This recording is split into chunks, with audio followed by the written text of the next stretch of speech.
అనగనగా ఒక అడవిలో ఒక కొలను ఉంది. ఆ కొలను సమీపంలో కొన్ని జంతువులు నివసిస్తూ ఉన్నాయి. వాటిలో జింక మరియు కుందేలు మంచి స్నేహితులు. అవి ఎప్పుడూ కలిసే ఉంటాయి. అందులో కుందేలు చాలా తెలివైనది, ఇంకా చురుకుగా ఉంటుంది. కానీ జింక మాత్రం సోమరిపోతు. ఒకరోజు అడవిలో ఉన్న మిగతా జంతువులన్నీ కుందేలు మరియు జింక స్నేహాన్ని గురించి మాట్లాడుకుంటూ ఉంటారు. వీరిద్దరిలో కుందేలు చాలా తెలివైంది, జింక మాత్రం సోమరిగా ఉంటుంది అని మాట్లాడుకుంటుంటారు. అదే సమయంలో ఆ ప్రదేశానికి జింక మరియు కుందేలు వచ్చి ఆ మాటలు వింటాయి. అప్పుడు జింక మిగిలిన జంతువులన్నింటితో, నేను సోమరిపోతును కాదు, నాకు చాలా తెలివి ఉంది అని వాదన పెట్టుకుంటుంది.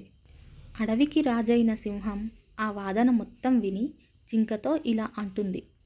సరే, నువ్వు చాలా తెలివైన వాడివి మరియు సమర్థవంతుడివి అనుకుంటున్నావు కదా. మీ ఇద్దరికి నేను ఒక పోటీ పెడతాను. ఆ పోటీలో గెలిచిన వారికి ఒక బహుమతి. తెలివైన వారు సమర్థవంతులు అని మేము నమ్ముతాం అని చెప్తుంది.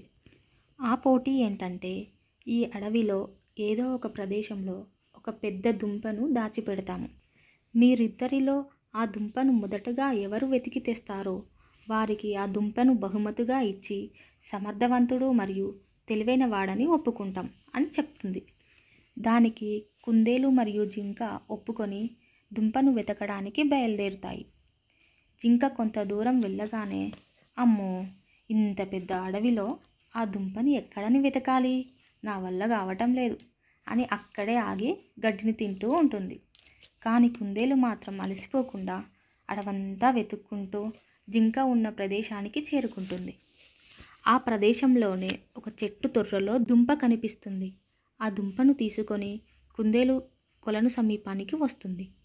అంతసేపు అక్కడే ఉన్న జింక ఆ దుంపను వెతకకుండా విశ్రాంతి తీసుకున్నందుకు బాధపడుతూ, అయ్యో, నేను ఇంకా కొంచెం కష్టపడి వెతికి ఉంటే బాగుండేది, నా సోమరితనంతో నేను పోటీ ఓడిపోయాను అని బాధపడుతూ కొలను సమీపానికి జింక కూడా చేరుకుంటుంది.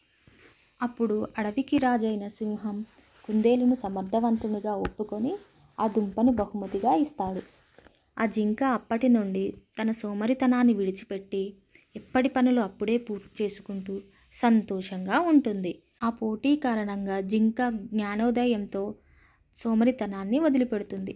ఈ కథ ద్వారా మనం తెలుసుకోవాల్సింది ఏమిటి అంటే, మనం సోమరితనంతో చేయాల్సిన పనులను వాయిదా వేస్తే మనకు దక్కాల్సిన విజయం కూడా వాయిదా పడుతుంది. కాబట్టి ఎప్పటి పనులు అప్పుడే పూర్తి